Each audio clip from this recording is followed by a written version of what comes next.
dia! Vamos iniciar nossa aula de português de hoje. Hoje, aula do dia 7/4, iremos falar sobre o quê? O descritor D3, inferir sentido de palavra ou expressão. Ontem nós falamos do descritor D1. Hoje iremos falar qual é o descritor D1, só retomando, localizar a informação explícita. Passei duas questõezinhas que irei já corrigir. Hoje iremos falar sobre o descritor D3, inferir sentido de palavra ou expressão.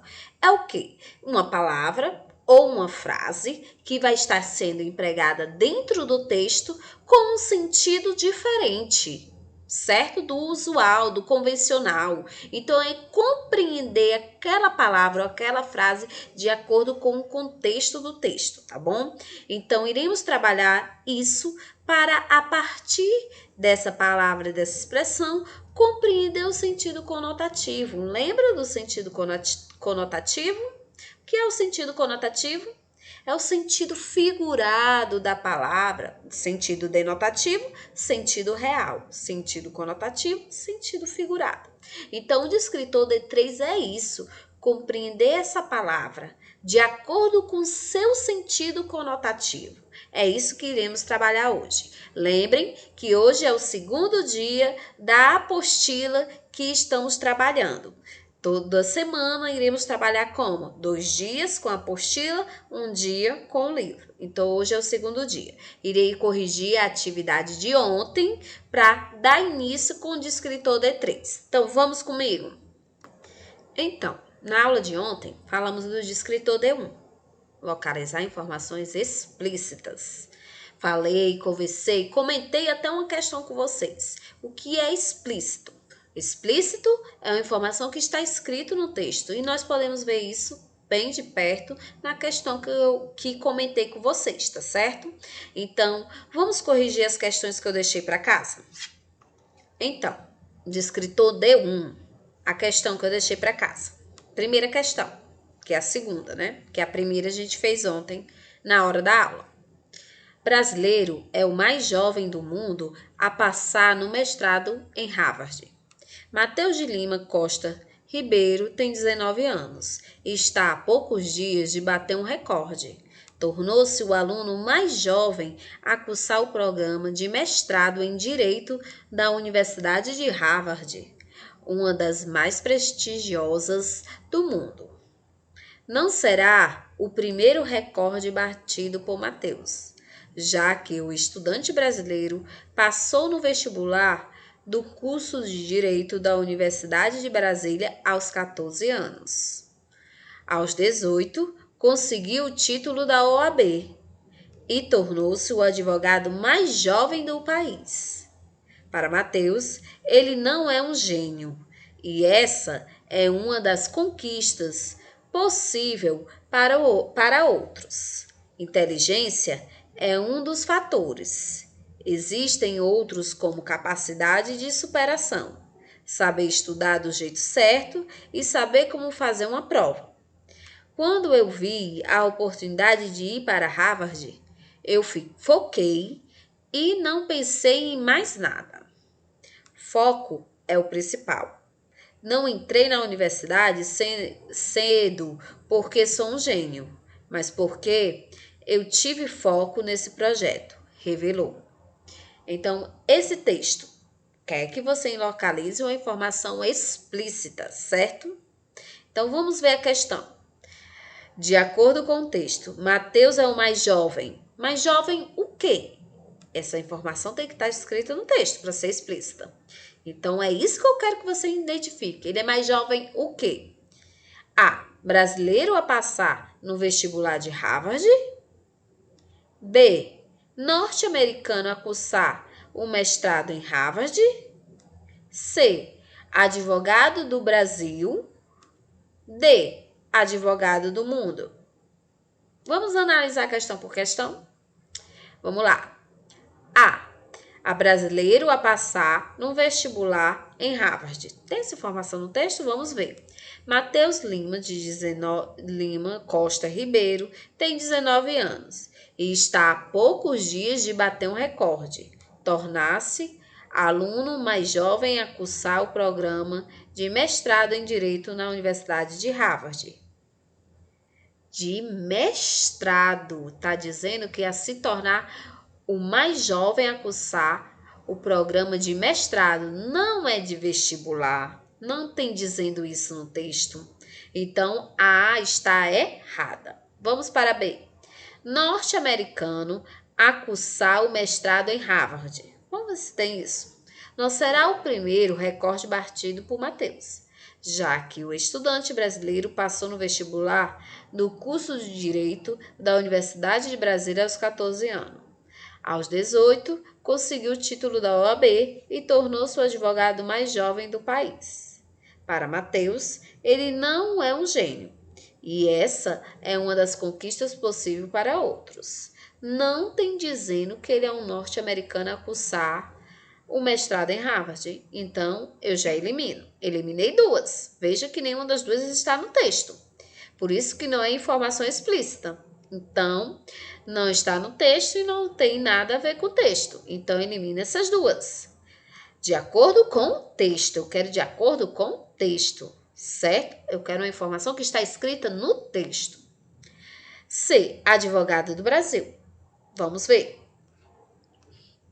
Para Mateus, ele não é um gênio. E essa é uma conquista possível para outros. Inteligência é um dos fatores. Existem outros, como a capacidade de superação, saber estudar do jeito certo e saber como fazer uma prova. Quando eu vi a oportunidade de ir para Harvard, eu foquei e não pensei em mais nada. Foco é o principal. Não entrei na universidade cedo porque sou gênio, mas porque eu tive foco nesse projeto. Então, nessa parte aí de baixo, não tem a informação que eu quero, que é a da C, advogado do Brasil. Vamos ver aqui. Não será o primeiro recorde batido por Mateus, já que o estudante brasiliense passou no vestibular do curso de Direito da Universidade de Brasília aos 14 anos. Aos 18, conseguiu o título da OAB e tornou-se o advogado mais jovem do país. Advogado do Brasil. Advogado do país. Do país, qual país? Brasil. Então, essa é a informação correta. A informação que está presente no texto AC. Vamos ver essa aqui. Advogado do mundo. Diz que ele é o mais jovem advogado do mundo? Não. Ele diz que é o mais jovem advogado do país. Qual é o nosso país? Brasil. Está escrito no texto. Então, a questão certa é a C. Certo? Quem colocou a C acertou. Agora, vamos para a próxima questão. Opa, só um momento. Pronto. Agora, vamos para esse próximo texto. Ainda localizar a informação explícita. Aladdin, filme 2019. Aladdin, Mena Monsoldi, é um jovem ladrão que vive de pequenos roubos em Agrabah. Um dia, ele ajuda uma jovem a recuperar um valioso bracelete, sem saber que ela, na verdade, é a princesa Jasmine, Naomi Scott. Ao visitá-la, em pleno palácio, ele é capturado por Jafar Massad Khediri, o grão vizir do sultão, que deseja que ele recupere uma lâmpada mágica, onde habita um gênio, Will Smith, capaz de conceder 3 desejos ao seu dono. Um clássico da cultura infanto-juvenil, adaptado de forma esplendorosa para os espectadores do século XXI. De acordo com a resenha, a adaptação da história de Aladdin para o cinema foi A. Esplendorosa, B. Maravilhosa, C. Ruim, D. Boa. Vai estar escrita no texto. Então, vamos ver aqui. Um clássico da cultura infanto-juvenil, adaptado de forma esplendorosa. Não foi maravilhosa, não foi ruim nem boa, foi esplendorosa. Então, a certa é a A. Quem colocou A, acertou. Então, o gabarito de ontem, do descritor D1, o 2 é C e a 3 é A. Quem colocou, acertou, tá certo? Agora nós vamos estudar o descritor D3. Vamos comigo? Então, vamos iniciar agora a atividade 2 do estudo do descritor, que é o descritor D3. Vamos lá. O que é o descritor D3? Passei demais. Vamos lá, voltando. O que é o descritor D3? Inferir o sentido de palavra ou expressão. A palavra, ela tem um significado, ou uma frase, né? Tem um significado. Ela quer passar algo, alguma informação. Toda palavra, toda frase tem esse intuito de comunicar algo. Então, uma palavra isoladamente, ela vai ter um significado. Casa, lugar onde habita, né? Então, essa casa tem um significado isoladamente. Mas se eu colocar numa frase, ela pode ter outro significado. E é isso que eu quero que vocês, no descritor D3, compreendam. Esse sentido dessas palavras ou dessa frase dentro de um contexto, que ela pode modificar. Quando eu digo, eu vou para casa. Eu vou para onde? Para minha casa, onde eu moro, não é? Agora, quando eu digo assim, ele não casa mais. A mesma palavra, casa. Mas essa casa tem sentido de quê? De moradia? Não. De união, de se juntar, de matrimônio, de casamento, não é? É a mesma palavra empregada em contextos diferentes que têm significados diferentes. É isso que o descritor D3 faz, é interpretar esse sentido dessas palavras dentro do contexto. Caro aluno, os textos nem sempre apresentam palavras ou expressões em sentido literal. Que é o sentido literal? É o sentido da palavra de acordo com o significado, o dicionário. Casa, de acordo com o dicionário, moradia. Mas eu posso empregar a palavra casa de acordo com outros sentidos, igual eu falei agora. Ele não casa mais. Esse casa não é moradia, é casa de união, de casamento, de matrimônio. Ou seja, como está no dicionário? Muitas vezes, elas estão no sentido conotativo. O que é o sentido conotativo? É o sentido figurado, o sentido imaginário da palavra, ao contrário do sentido denotativo. O que é o sentido denotativo? É o sentido real da palavra. Ou seja, no sentido figurado. Para compreender o sentido figurado de uma palavra ou expressão, é necessário analisar o contexto no qual está sendo utilizado. O uso do sentido figurado é muito comum na literatura, nas propagandas e anúncios, e em músicas também. Para que você compreenda a linguagem conotativa afigurada, é preciso que identifique não apenas a ideia, mas também leia as entrelinhas. Ou seja, procure compreender aquilo que não está explícito no texto. Então, nós vimos o que é explícito e implícito quando estudamos o descritor D1.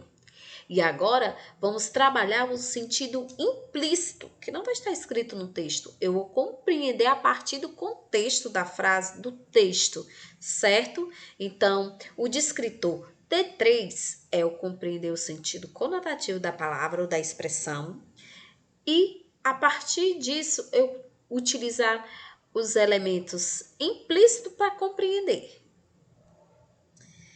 Isso exigirá de você uma interação com seu conhecimento de mundo, recuperando em sua memória informações que você tenha sobre o tema apresentado no texto. Dessa forma, você será capaz de compreender o sentido global do texto. Se eu falar para uma pessoa que mora aqui mora no Rio de Janeiro, joga isso no mato. Ele vai compreender o quê? Que ele vai pegar algo e vai lá no mato e vai jogar. Por quê? Porque ele não tem conhecimento de mundo para saber o que significa isso, igual os nordestinos, igual o cearense. Se eu chegar aqui no Ceará, joga isso no mato, ele vai saber que vai jogar no lixo, não vai procurar um matinho para jogar nada, não. Por quê? Porque nós temos conhecimento de mundo para saber o significado dessa frase, certo? Já lá no Rio de Janeiro, as pessoas que moram no Rio de Janeiro, São Paulo, em determinadas regiões do Sul, não têm o conhecimento de mundo para saber o que isso significa. Então, eu tenho que ter um conhecimento prévio para poder compreender esse sentido dessa palavra ou expressão. Eu tenho que compreender as figuras de linguagem, certo? E observar o contexto. Quando a palavra ou expressão está em seu sentido conotativo figurado, é necessário muitas vezes inferir o seu significado. Inferir significa realizar um raciocínio com base em informações que você já possui, para então se chegar a informações novas, que não estejam explicitamente marcadas no texto. Ao contrário do T1, que vai estar lá escrito, que nós vimos na aula passada e corrigimos na atividade hoje, o T3 não vai estar escrito. É minha compreensão do que aquela palavra, a minha compreensão não, o contexto diz a compreensão daquela palavra. E aí eu tenho que analisar, inferir essa informação, tentar buscar informações que eu já possuo para compreender aquilo. Para que isso fique claro, observe a questão a seguir. Vamos lá. Nós agora vamos ter uma questão exemplo, igual ontem, para poder compreender esse descritor D3. O cearenseis. Quando cheguei ao Ceará, há uns 10 anos, tive logo nos primeiros dias uma surpresa. A moça que trabalhava para mim me disse que ia rebolar no mato. Olha a minha frase. O quê? Pensei, rebolar no mato? Não fazia muito sentido ela ir requebrar os quadris no meio de um matagal. Foi então que entendi. Ela ia jogar no lixo alguma coisa.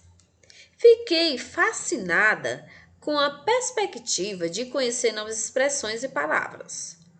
Ontonte, arregar, cabra atarranchado. Aprendi o que é botar boneco, bonequeiro, batoré, berel. Só para mencionar algumas começadas com a letra B. E me encantava com expressões que já ouvia. Jumento sem mãe, que significa um pobre coitado, um Zé Ninguém. Mangar de alguém ou zombar. E a expressão que mais me espantou, bonito pra chover, é que nas bandas de lá onde fui criada, um dia chuvoso é feio, triste e é belo. O dia limpinho, de céu azul, sem nuvem. Acabei descobrindo que no Ceará existe uma língua local, um dialeto, o cearenseis. Também deve haver um sentido de honra regional, de querer reconhecimento e respeito. Sei que incorporei minhas falas e ando disparando por aí disparando por aí de quando em vez no lugar de Virgem Maria, sonoros Vixe Maria. Então, em vez de falar Virgem Maria, ela está falando Vixe Maria. Então, vamos aqui. Opa, passei um pouquinho demais. Vamos lá, fazer a análise dessa questão. Passei um pouquinho demais, né? Mas não faz mal não, que hoje a gente vai analisar mesmo. Quando eu digo a expressão bonito para chover. Ixi, quantas vezes a gente está ali na escola e olha ali, vale, o tempo tá bonito para chover. No cearense, significa que Isso aí não vai estar escrito no texto, a compreensão disso. É uma compreensão de mundo nossa. Se essa questão caísse para alguém que mora no sul, eles iriam saber? Não, porque eles não têm conhecimento de mundo para compreender os vícios de linguagem, vícios de linguagem não, mas o modo, a variação linguística que nós abordamos aqui no Ceará. Então, inferir, que é o descritor da E13, inferir sentido de palavra ou expressão é compreender uma palavra de acordo com o contexto ou com alguma informação que nós já possuímos. Então, bonito para chover. O que significa isso? Vai estar escrito no texto? Não, é uma compreensão minha a partir da leitura que eu fiz e uma compreensão de mundo, certo? Então, o céu fica mais bonito quando chove? Quer dizer isso? B, o céu cearense é o mais bonito do Brasil? Quer dizer isso? C, o povo cearense gosta da chuva? Ou D, a chuva é um fenômeno comum no Ceará? Então, vamos analisar questão por questão. Se eu ler isoladamente bonito para chover, eu vou ter uma compreensão diferente se eu ler no contexto. Então, dentro do contexto, do texto que acabamos de ler, nós estamos falando da variação das falas, significado das falas do cearense aqui no Ceará. O significado de bonito para chover significa o céu está mais bonito quando chove? Significa isso? Não. Não significa isso. Não significa que o céu está mais bonito quando chove. Significa que o céu cearense é mais bonito do Brasil? Também não significa isso. Porque não está, não tem essa diferença que um céu é mais bonito num canto que no outro. Não é isso que essa frase quer dizer. Que o povo cearense gosta de chuva? Ou D, a chuva é um fenômeno comum no Ceará. Comum não é, já elimino. Elimino a D. O céu está mais bonito quando chove? Também elimino, não quer dizer isso. E o céu cearense é mais bonito no Brasil? Também não quer dizer isso. Quer dizer o quê? Que o povo cearense gosta de chuva. Quando a gente vê aquele céu nublado, assim, tá chega de dar alegria. Olha como tá bonito para chover, não é? Então, isso é uma compreensão de mundo. Então, a alternativa certa é a C. Tinha até passado um pouquinho demais, né? Mas é isso. O que é o descritor D3. Não vai estar escrito no texto, é uma compreensão que a partir do texto eu vou tirar, certo? A partir do contexto do texto eu vou tirar sua compreensão. Não só a partir do contexto, mas também da minha compreensão de mundo, das informações que eu já possuo sobre aquela palavra, aquela expressão. Então, vamos aqui, por que a alternativa C?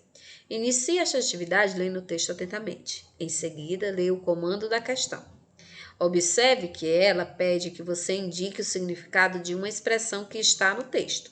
Apesar da expressão estar explícita no texto, seu significado não está, ao contrário do D1, que vai estar. Nesse caso, é necessário que você faça uma inferência, ou seja, descubra a informação que está sendo solicitada, observando o contexto no qual a expressão foi usada. Quando eu observo o contexto, quando eu vejo bonito para chover, o contexto que essa frase foi empregada é porque eu estava falando do quê? Das formas que o cearense emprega algumas palavras e o significado dessas palavras que são diferentes, que só no Ceará é assim. Então, esse bonito para chover só é empregado aqui no Ceará e só tem esse contexto aqui no Ceará. Dessa forma, observando a fala do narrador ao usar a expressão bonito para chover e a partir do seu conhecimento de mundo sobre o Ceará, das formas como a gente fala aqui no Ceará, da forma como nós falamos aqui no Ceará, é possível inferir o significado da expressão. Após a leitura do texto, leia as alternativas, verificando se a informação que a alternativa apresentada está de acordo com o contexto apresentado. Se essa frase, bonito para chover, tivesse empregado em outro contexto, exemplo, que outro contexto, estivesse falando sobre um dia, em qualquer outro canto, não estivesse se referindo a forma como o cearense fala, o significado de algumas expressões do cearense, esse bonito para chover teria outro significado. Mas como ele está sendo empregado num texto em que eu estou falando da forma como o cearense emprega determinadas palavras, as expressões têm significados diferentes, significados conotativos, esse bonito para chover, ele vai ter um significado próprio para quem é do Ceará. Então, por isso, ao fazer essa verificação, você perceberá que a alternativa A não está correta, porque no texto há exatamente a informação contrária de que o dia chuvoso é triste e feio. A alternativa B está incorreta porque traz uma informação que não pode ser confirmada pelo contexto. A alternativa C está correta, pois apresenta uma informação que, apesar de não aparecer no texto, pode ser confirmada através do conhecimento de mundo de que os cearenses gostam da chuva porque ela é rara e importante para a sobrevivência. Então, além de ter essa expressão que é bonito, céu chuvoso, por quê? Porque nós gostamos quando está chovendo, as plantas ficam mais alegres, aqui no Ceará é difícil chover, então eu tenho que ter esse conhecimento de mundo para compreender o contexto do bonito para chover. Além de eu saber que essa frase foi empregada dentro de um texto que estava falando do quê? Desses significados que os cearenses dão para determinadas frases e expressões. E a D não está correta, pois apresenta uma informação negada pelo conhecimento do mundo de que no Ceará a chuva é rara. Não é? Então, compreendido que é o D3. D3 é eu pegar uma palavra, uma expressão, e a partir do seu contexto e do conhecimento de mundo que eu possuo, compreender o que aquela palavra ou expressão quer passar, que informação aquela palavra ou expressão quer passar, certo? E agora, vocês vão fazer duas questões. Agora é a vez de vocês. Fazer duas questões referente ao D3, certo? Questão 2 e a questão 3. Essas duas questões que eu passei agora, tá certo? E aí, essas duas questões eu corrijo na próxima aula, que irei trabalhar novamente a apostila, tá certo? E amanhã nós veremos o quê? Veremos o livro, tá bom? E essas duas questões vocês coloquem lá no caderno atividade 2 com a data e coloque o gabarito. Na próxima aula eu corrigirei essas duas questões, tá certo? Espero que tenham compreendido o D3. Na próxima aula da apostila voltarei com o D3 para fazer a correção dessa atividade. Tchau, respondam qualquer dúvida, estou aqui. Tchau, tchau!